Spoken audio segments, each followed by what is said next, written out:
देश से पहले। मोदी है तो मुमकिन है बलात्कारी को, पास्को वाले को बचाया जाएगा। मोदी है तो मुमकिन है महामहिम राष्ट्रपति के पद पर महिला राष्ट्रपति होने के बाद भी उनको अपमानित किया जाएगा, उनको उतना सम्मान नहीं दिया जाएगा। और मोदी है तो मुमकिन है छेड़छाड़ करने वाले संदीप जैसे मंत्री को बचाया जाएगा। उन्होंने कहा सरनेम शब्दों में लिखा जाएगा इतिहास।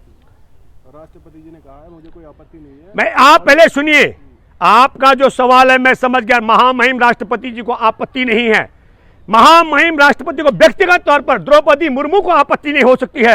यह पद का सवाल है। जब आप गृह प्रवेश करते हैं, हमारे देश का दस्तूर है, तो भारत में यह परंपरा है कि अपने परिवार के मुखिया और परिवार के लोग और जाने चाहने वाले सब बुलाए जाते हैं। कल देश की बेटियां वहां जा रही थी, अपनी बात जा ही तो रही थी, उन्हें नहीं आने दिया। राष्ट्रपति का संदेश पढ़ा गया जैसे हमारे देश की महामहिम राष्ट्रपति किसी हॉस्पिटलाइज हो। मैं आपको बता दूं, फिर मैं कहना चाहता हूं, क्योंकि राज साहब हैं, साहब अपने ऊपर ना राष्ट्रपति को समझते हैं, ना अदालत को, ना न्यायपालिका को, ना कार्यपालिका को। ना हमने एक बात कही है, मैंने एक आर्टिकल लिखा, नरेंद्र मोदी ने 26 मई 2014 को प्रधानमंत्री का पद ग्रहण करने के बाद तमाम केंद्र के सचिवालय के मंत्रियों की मीटिंग बुलाया, उसे एक मोबाइल नंबर दिया, उससे संचालित हो रहा पूरा देश।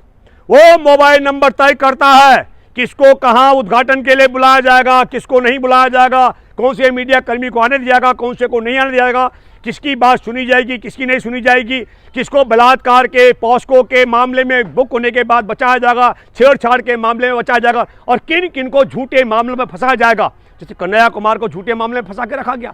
मैं आपके माध्यम से कहना चाहता हूं, मणिपुर में भाजपा का प्रदेश अध्यक्ष मर गया कोरोना से, और एक पत्रकार है किशोर चंद्र, उसने लिखा फेसबुक पर, लिखा कि गौमूत्र और गोबर काम नहीं आया, उसे देशद्रोह के मामले में जेल में डाल दिया। एक ने सामाजिक कार्यकर्ता ने शेयर किया, उसे जेल में डाल दिया गया। अगर ऐसी परंपरा है तो देश के संविधान, लोकतंत्र, राष्ट्रपति के पद की गरिमा का अपमान करके हमारे देश की संसद का उद्घाटन करने वाले मोदी को जेल में डाला जाना चाहिए। हमारे देश में, एक मिनट, हमारे देश में जिस तरीके से यौन शोषण बलात्कार के मामले में बुक ब्रजभूषण शरण सिंह को बचाया जा रहा है, तो बचाने वालों को ब्रजभूषण के साथ जेल में डाला जाना चाहिए। संदीप पर 342, 354, 354A, 354B और 506 जान से मारने का दम का भी मुकदमा दर्ज है, उसको बचाने वालों को उसको जेल में डाला जाना चाहिए। हम ये कह रहे हैं कि पिक एंड चूज है। अरे गौमूत्र और गोबर से इलाज हो रहा था, नहीं बचा इनका प्रदेश अध्यक्ष, इतना जो लिखा पत्रकार ने। हम ये बात इसलिए कहना चाहते हैं आपके माध्यम से, देश के करोड़ों करोड़ परिवार हैं, दलितों के, आदिवासी, मछुआरों के, भूमिहीनों के, गरीबों के, किसानों के, अल्पसंख्यकों के।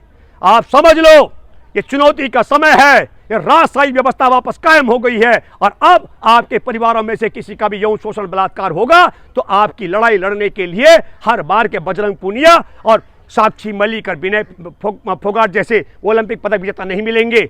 आप सबको एकजुट होकर लड़ना पड़ेगा। मीडिया तो क्या कहेंगे, मीडिया ने इतनी अच्छी कवरेज और इतनी बड़ी कवरेज दिखाई है कल संसद भवन की, और पहलवानों को नहीं दिखाया, क्या कहेंगे? नहीं, देखिए गोदी मीडिया वो बेचा, देखिए आपको मैं बताता हूँ, न्यूयॉर्क टाइम्स ने एक बहुत बढ़िया कार्टून छपा, कहो तो मैं दिखा देता हूँ आपको।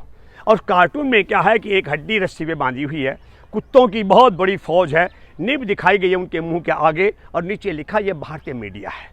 तो जिसका आप एक बात बता दूं, सब पत्रकार ऐसे नहीं। मैं एक बात भी कहना चाहता हूं, पत्रकार की मजबूरी है किराए का मकान का 20,000 रुपये महीना देना है, बच्चों की फीस का 20,000 रुपये का खर्च करना है, घर के खाने खर्चे के पैसे 20,000 रुपये चाहिए, और क्लब में भी जाना है, और पत्नी ने भी कहीं पार्टी फंक्शन में जाना है, तो 80-90 हज़ार रुपये महीने का खर्चा कहाँ से आएगा? अगर एक बार भी मालिक के सांप के खिलाफ कुछ लिख दिया तो सड़क पर जाना पड़ेगा। सभी लोग यूट्यूब के माध्यम से पुण्य प्रसून वाजपेयी से लेकर के और रवीश कुमार और अविनाश शर्मा की तरह तरक्की कर पाएंगे, ये संभावना कम है। इसलिए ये भी एक पेट का सवाल है। मैंने बहुत पहले कहा, हमारे एक दोस्त ने कहा था, वो एक चैनल बिक रहा था, तो उन्होंने हमसे कहा कि हम इस चैनल को खरीदते हैं। मैंने कहा एक चैनल खरीद करके आप देश के पत्रकारिता नहीं बचा सकते हैं। पत्रकारिता बचाने का तरीका क्या है? दिल्ली, कलकत्ता, मुंबई, मद्रास में आप कम से कम 400 फ्लैट बनाइए, आप उनको किराए पर रखिए। जो ईमानदारी से काम करना चाहे उसे निकाला जाए तो उसका किराया माफ़ कर दीजिए, उसके बच्चों की फीस का खर्चा, उसके बाकी सब खर्चे देश जुटा कर देना चाहेगा। तो मैं मानता हूं पत्रकार सभी बिकाऊ नहीं है, पर पत्रकारों की दिक्कत है। और मैं सैल्यूट करता हूं यूट्यूब के पत्रकार सब आप मित्रों से, आपके जो मैं दर्शक हैं उनसे मैं अपील करता हूं ये बेटियों के सम्मान का मामला, आदि आबादी के सम्मान का मामला, देश के संविधान, लोकतंत्र, राष्ट्रपति के सम्मान का मामला है। मैं आपसे अपील करता हूँ अधिक से अधिक लोगों तक इस वीडियो को शेयर करें ताकि देश में घर घर जा सके और पूरे देश के दलित, आदिवासी, मछुआरे, भूमिहीन, खेतिहर मजदूर, अल्पसंख्यक और गरीब किसान एकजुट हो सके। धन्यवाद। जय हिंद, जय जवान, जय किसान, जय संविधान। पहलवान बेटियों का आंदोलन जिंदाबाद। प्रांगण की बात कर रहे हैं हम, संसद के प्रांगण की बात कर रहे हैं। संसद के प्रांगण में देश के सर्वोच्च, अरे भाई अगर आप समझ लो आपने सबको कैद कर दिया हो। नहीं, आज से पहले ये तस्वीरें आई हैं। कौन सी तस्वीर?